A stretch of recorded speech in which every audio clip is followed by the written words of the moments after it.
It's the end of the day with Ray. Hello, my friends. Well, if you look on that gigantic, sharp, interactive board, I'm asking a question. Has ConnectWise run its course? Will Halo PSA beat out ConnectWise in the transitioning print channel? Whew. Boy, those are some tough questions, right? But I got to be honest with you, ladies and gentlemen. I think ConnectWise has run its course.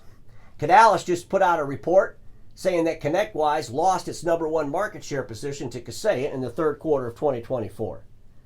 But folks, I got to tell you, Kaseya, ConnectWise being 1 and 2, I don't really care.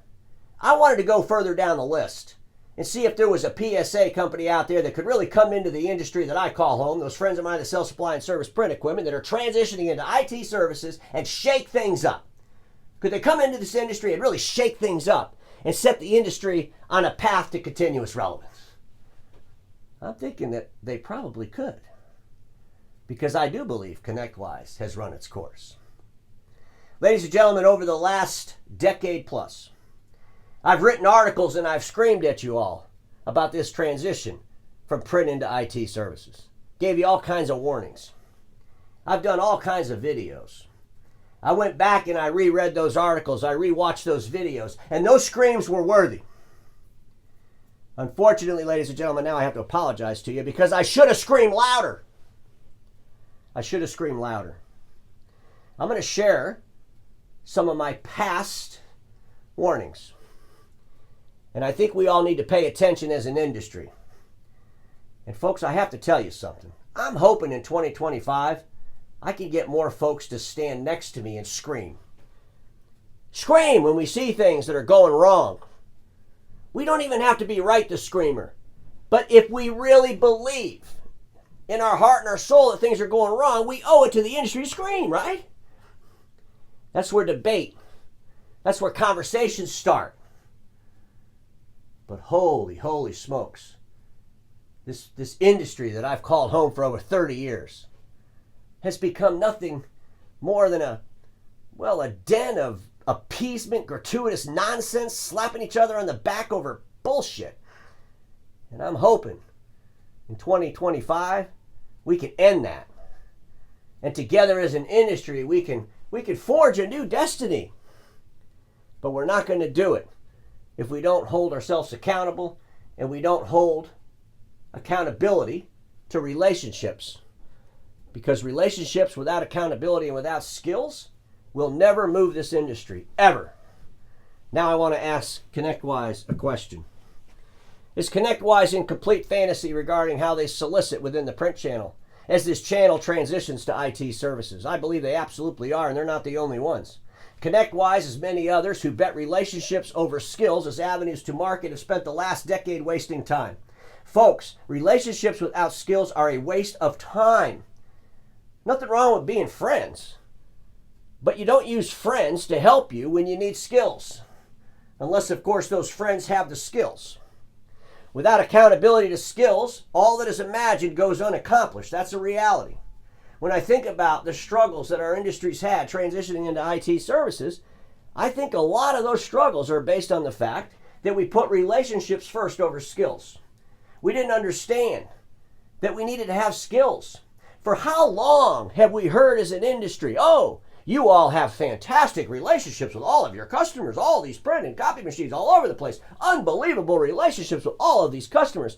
You are positioned perfectly to go sell IT. And then we go out there and we try to sell IT based on relationships, and we find out really quick that's a bunch of bullshit. We better have the skills to go along with those relationships.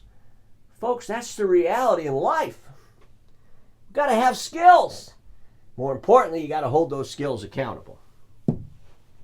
I'm looking at this Canalys report. I don't want to dig too much into the numbers of this. If they do another one for the fourth quarter, for the whole year, I'm going to kind of dig into it a little bit deeper. But folks, you know, they made the announcement. ConnectWise, they dropped in market share by 5.5 percentage points. Kaseya increased their market share by 4.9 percentage points, becoming #1, ConnectWise #2. You know, I would just ask Kaseya this: are you living in a fantasy of massive debt? And the answer to that, in my opinion, is 100% yes. I mean, these folks, the only reason they're #1 for the third quarter of 2024 is because they just keep buying stuff. You know, I mean, we got to have some organic growth that's profitable. I don't know how Kaseya is going to pay off all the debt. They paid, what, $6.5 billion for Dado. Come on, okay? Think about this. The IT services community has changed so drastically. You know, this Kaseya model, this ConnectWise model, I think they're going to get a lot of pressure, folks. They're going to get a whole lot of pressure. And so when I went down the list and I'm looking at this company called Halo PSA, and I'm looking at the growth they had, I calculated them having 115% growth in revenue, and I got that number because in the Canals report they said in the third quarter of 2024, all the business, RMM and PSA business from all these folks totaled $457 million for the quarter, and that had a 25.6% growth, meaning they did about $340 million in the third quarter of 2023. You take the market share percentage in 2023, the market share percentage in 2024, hence I came up with the numbers. And Halo, they grew their revenue by 115%.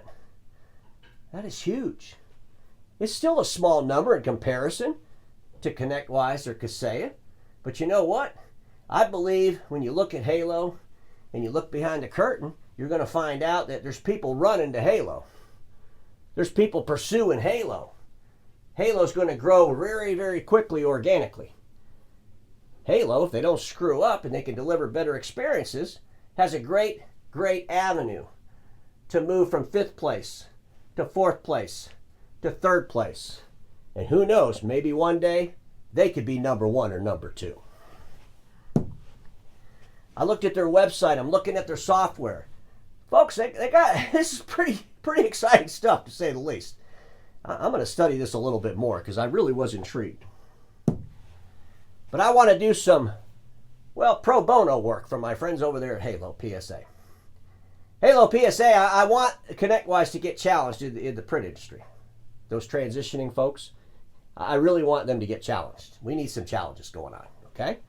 And if you're going to do that, if you want to be the preferred PSA RMM for those IT service providers who once were print service providers, you will win easily. That's the clue. Go into the print services sector and find those companies that are actually IT services companies that now sell print. In other words, they used to be a print services company, but now they're an IT services company. They're a managed services company, and they're selling print.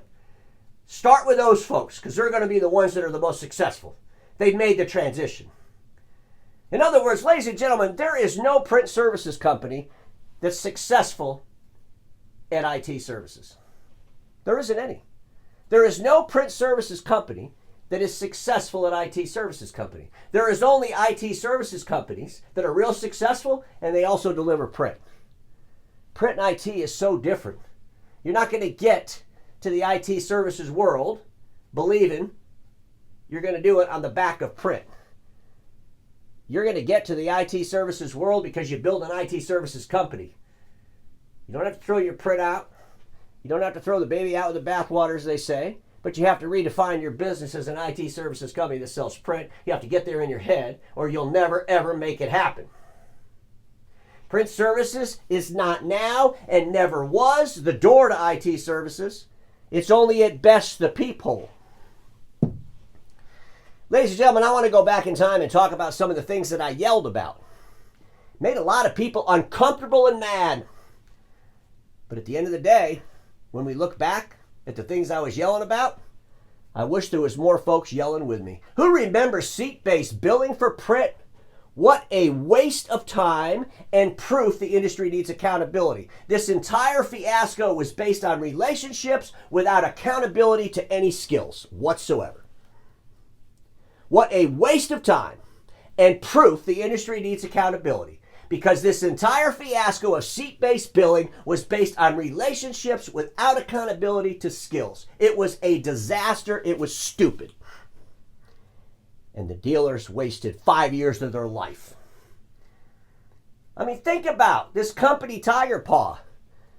Tiger Paw, they're going to be the PSA tool with the print managed services tool, and they're going to change the imaging channel. And they're going to go out there and do seat-based billing. Remember all the nonsense in the press releases. Remember getting together with Great America, doing all these meetings, seat-based billing. Ladies and gentlemen, for 5 years in a row, Tiger Paw actually won the Managed Print Software of the Year award. Remember when I beat the hell out of that in a video? Did that award help Tiger Paw? Huh, where is Tiger Paw? Tiger Paw got gobbled up by Rev.io. Not even in the industry anymore. And I guarantee you, if you reached out to the past leadership at Tiger Paw and asked them, how'd that seat-based billing go for you? They probably don't want to talk about it. Remember that ridiculous, unbelievable, idiotic award that Tiger Paw came out with? The Top 100? Remember they tried to give that to me, Top 100 Influencer Award. The first year they came out with that, they said I won. And I did a video, and I refused to accept it because it was based in absolutely nothing. They ranked 100 people by importance of influentiality in the industry. It was total nonsense. It was an accolade to make people feel good. And personally, I think when you do that kind of nonsense, you commoditize hard work. It's stupid. I refused it. Some people gave me a lot of crap for that until they finally realized why I refused it. And they understood the merits of that. Ladies and gentlemen, false and fake accolades do not make experts at all. They don't. Let's talk about this article. I published this article May 3rd of 2016. It's titled, Managed Print Services is not the door to managed IT services. It's the peephole. This was in May of 2016. Let me just read this. A few suggestions for the transformation to managed services. First suggestion, stop believing managed print services is a door for opportunity, opening into the world of managed IT services. Managed print is merely the peephole on the door. You can look through it, but that doesn't mean you can open it. Second, stop believing that your large base of print customers makes you a candidate for delivering managed services successfully to those managed print customers. My third piece of advice was this. Stop listening to consultants who tell you the opposite of my first two suggestions. Holy crap, we still have people telling you all this bullshit. Oh, you got great relationships. You're going to be able to go sell IT. Oh, IT, that's easy. If you can sell print services, you understand how to do leases and stuff. Oh, man, you're going to go out there and kill it with IT. Same talk track. Year after year after year. But yet, nothing's really changed. You can't walk a new path forward if you allow the old path to continually get under your feet. I wrote this in May of 2016. I was screaming at you. Ladies and gentlemen, remember when Tomo Bravo bought Continuum? They bought Continuum in 2017. And then Tomo Bravo bought ConnectWise in February of 2019. And ladies and gentlemen, in March of 2019, I told you all, I'll bet you Tomo Bravo is going to take Continuum and they're going to put it inside of ConnectWise. And I wrote an article and I shared some thoughts on how that could work. It could work if ConnectWise with Continuum went into the marketplace and gave birth to contracts and controlled the contracts at end user level and went after the national and major accounts. Maybe they could make it work. Because I've never been a fan of the master service provider platform, and I believe that Continuum was not that financially sound. I just believe that, and no one's ever proved me wrong on that. When Tomo Bravo bought ConnectWise, there was balloon parties. Oh, they bought it for $1.5 billion. Everybody was all excited. When Continuum got bought by Tomo Bravo, there was no excitement whatsoever.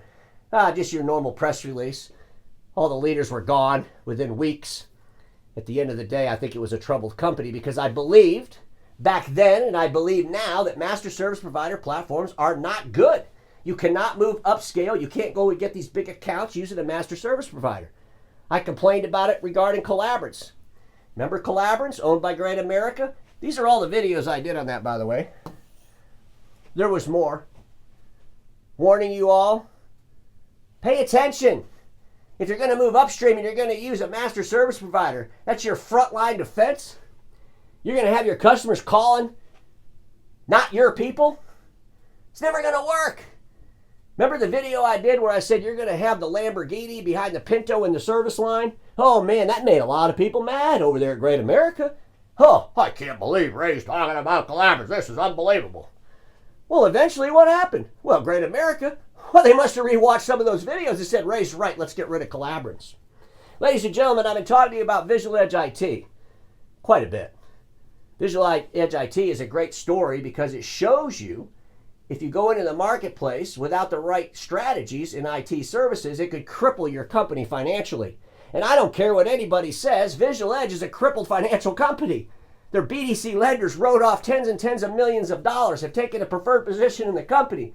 I've been screaming about it. You cannot run around and put no value on fee-based assessments. You can't run around and tell everybody you're going to sell $1,000 and $2,000 contracts. You cannot scale that profitably. It'll be a disaster. Huh. And then what happened?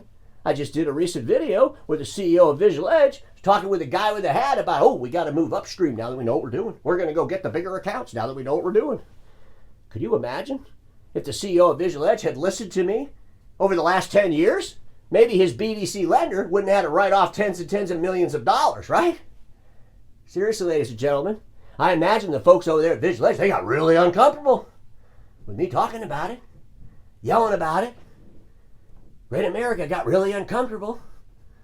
ConnectWise got really uncomfortable. Ladies and gentlemen, the greatest threat to successful transition are those who enable you to remain comfortable as you pretend to transition. The greatest threat to successful transition are those who enable you to remain comfortable as you pretend to transition. Please remember that. Let's get real uncomfortable in 2025. Let's make it our mission in life to get uncomfortable. And it's in that uncomfortableness that we will seek improvement. Because everybody watching me knows this. Status quo is the killer of all that'll be invented. Don't get stuck there, and I'll see y'all tomorrow.